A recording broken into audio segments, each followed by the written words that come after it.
Bonjour, bienvenue à le compte-rendu de la réunion de la municipalité de Kipawa qui a eu lieu le 8 mai dernier. Mon nom est Serge Larochelle, je suis conseiller municipal à la municipalité de Kipawa.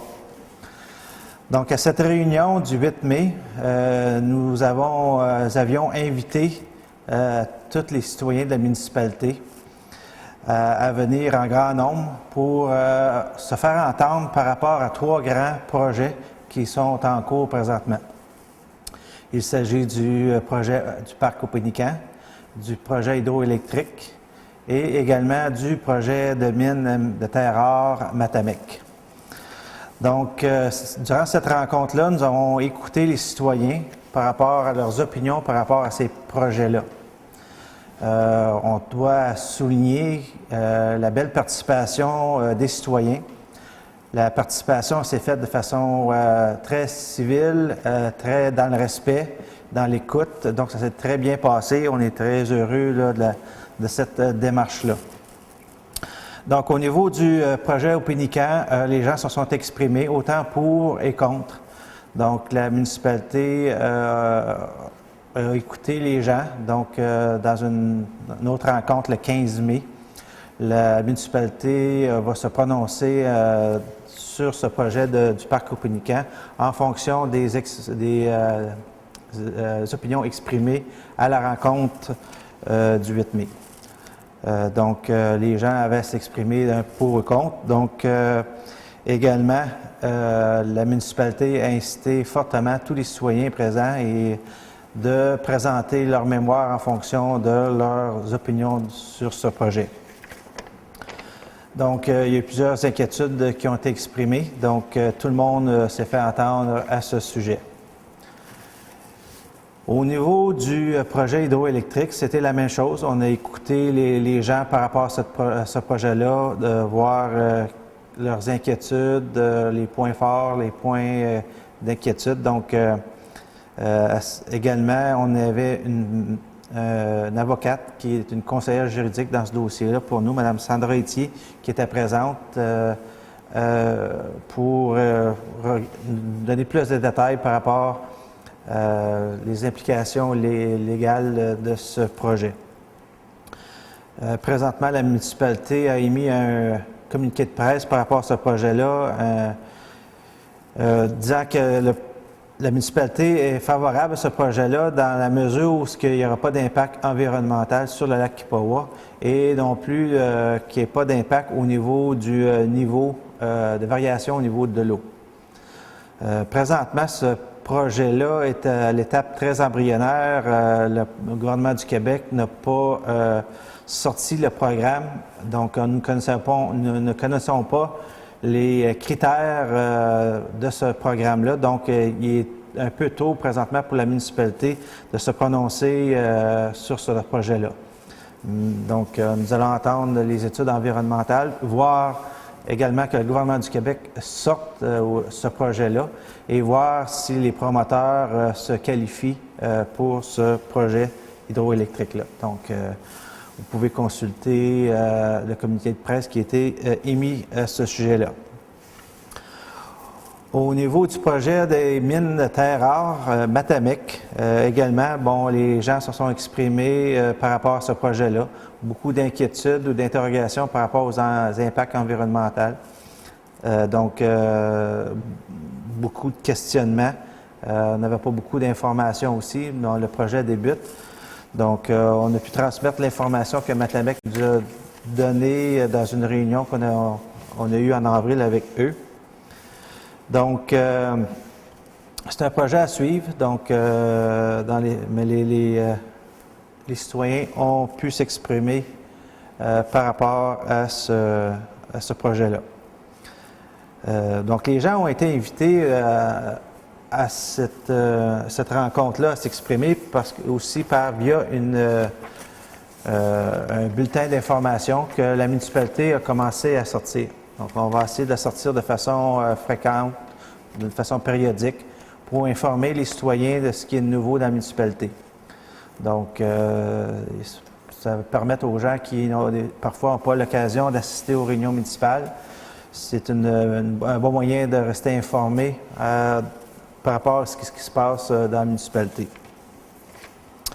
Donc, suite à ces discussions-là par rapport aux 3 projets, nous avons terminé cette consultation publique-là et nous avons débuté notre séance ordinaire du conseil municipal.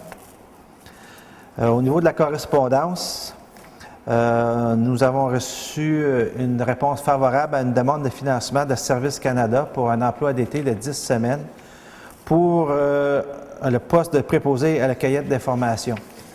Donc, nous allons aller afficher le poste pour recruter un étudiant ou une étudiante pour une période de 10 semaines pour travailler sur ce projet de cueillette d'information-là qui est en lien avec le projet d'urbanisme à la municipalité.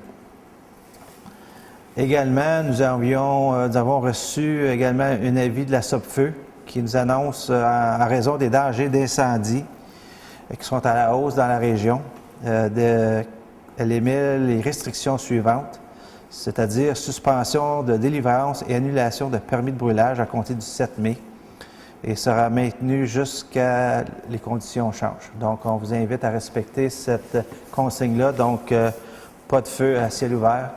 Le danger de feu de forêt est trop élevé.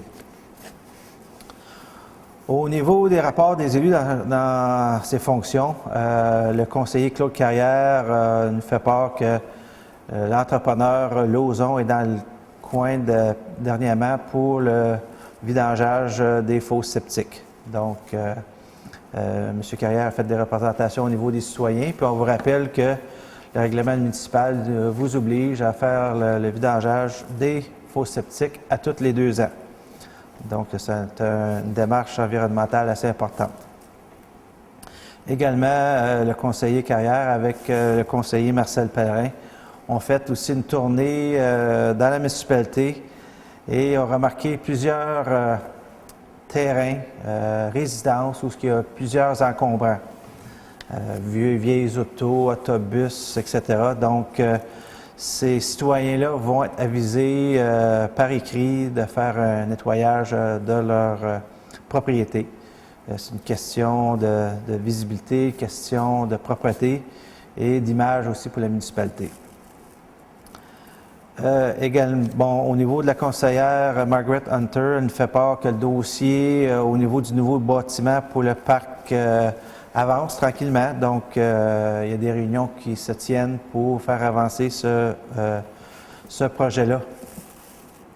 Comme il a été annoncé aussi dans le bulletin d'information, la conseillère Margaret Hunter nous fait part aussi du grand nettoyage qui aura lieu le 26 mai prochain. Donc, il s'agit de nettoyage des bords des routes de vos rues. Donc, c'est le grand nettoyage du printemps. Donc, on vous invite à participer en grand nombre pour garder notre municipalité propre.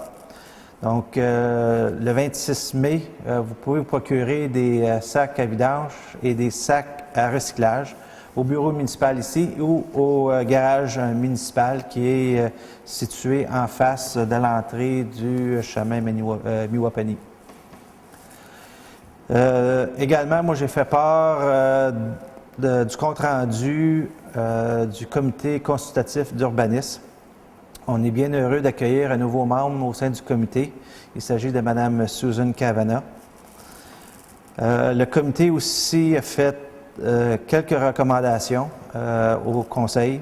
La première, c'est d'accepter une demande d'ajout de lampadaires sur le chemin de la Pointe-aux-Cèdres. Donc, ça devrait se faire dans les prochaines semaines. Également, le comité aussi va se pencher sur les voies d'accès publiques qui amènent au lac Kipawa. Il y a 16 endroits identifiés comme accès au lac, accès public. Il y avait des questionnements par rapport à ce que ces accès-là sont vraiment des accès. On se questionnait par rapport à certains de ces accès-là.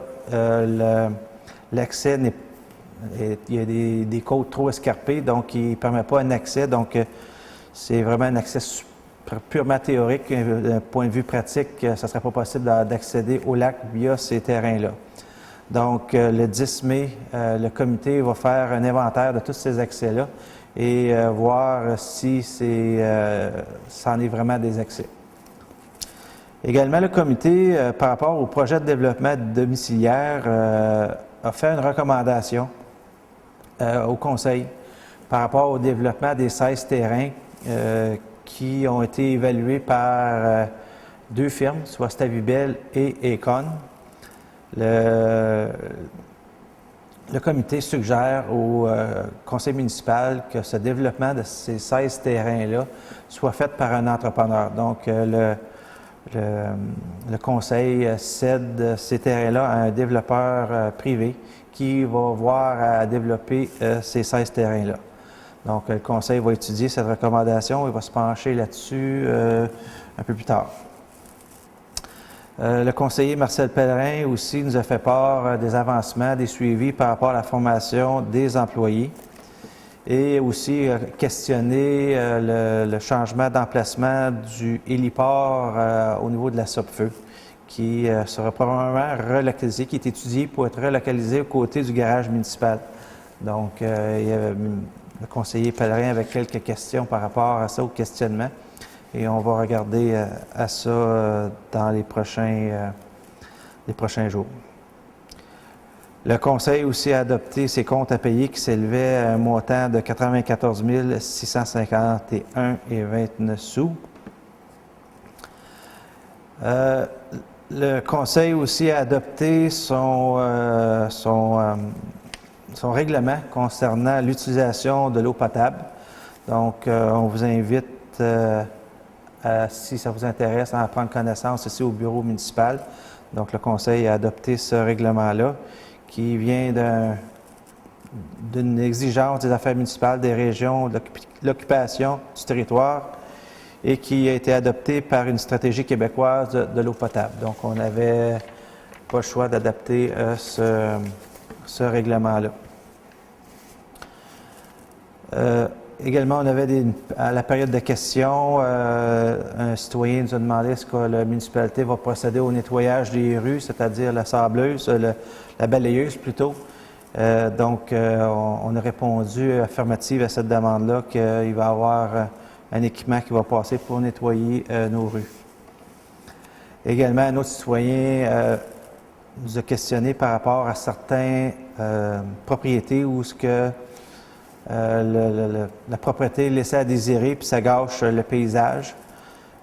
Donc, ça, il y a un suivi qui va être fait avec ces propriétés-là. Comme mentionné antérieurement, conseiller Claude Carrière et conseiller Marcel Pellerin avaient fait une tournée antérieurement, donc avaient ciblé ces endroits-là. Donc, ces propriétaires-là vont être avisés de faire un nettoyage de la propriété. Également, la municipalité aussi a accepté, a fait une résolution pour se joindre à un groupe d'achat ou d'appel d'offres pour le traitement de surface. La municipalité de Kipawa va se joindre à la municipalité de Duhamel-Ouest, Saint-Eugène-de-Guigue et Saint-Bruno-de-Guigue pour aller en appel d'offres pour avoir un meilleur prix pour le traitement de surface. Il s'agit du macadam. Donc, la municipalité a un plan de mettre du macadam sur une superficie de 26 400 mètres carrés, qui comprend les chemins du lac, chemin Bellevue, chemin de la Gravière, chemin Cavana, chemin Claude-Nadon, chemin Normand-Pagé, chemin du cimetière et chemin du Coal-Pit.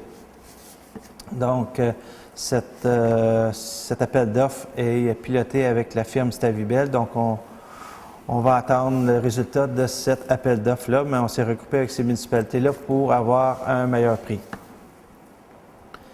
La municipalité a également aussi accepté une résolution pour autoriser le club de VTT du Témiscamingue à certains accès lors de son Jamboree qui aura lieu le 28, 29, 30 juin et 1er juillet. Donc, c'est un gros rassemblement de VTT dans la région. Donc, il va y avoir plusieurs VTT qui vont circuler dans ces dates-là.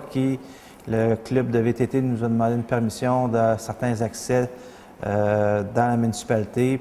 Puis, on encourage cette démarche-là, d'autant plus que ce jamboree-là pourrait amener beaucoup de gens dans le secteur, donc, puis les amener à visiter notre coin.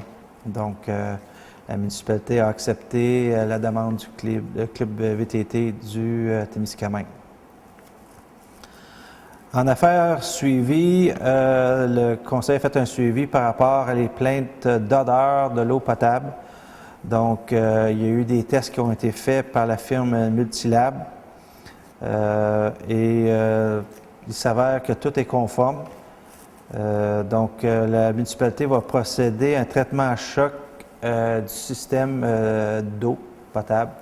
Possiblement on espère bien avec ce traitement-là que l'odeur va disparaître. Donc, on soupçonne peut-être une certaine bactérie qui pourrait créer ces odeurs-là, mais on va voir avec le traitement à choc. Mais présentement, les tests qui ont été faits avec Multilab, tout est conforme. Donc, aussi, il y a eu un dépôt par rapport aux vacances d'été de nos employés qui a été présenté. Donc, c'est ce qui résume la rencontre du 8 mai de la municipalité de Kipawa. Je vous remercie et je vous invite à nos prochaines rencontres et également soyez prudents avec les feux pour ne pas créer de feux de forêt dans notre secteur. Je vous souhaite là-dessus bonjour.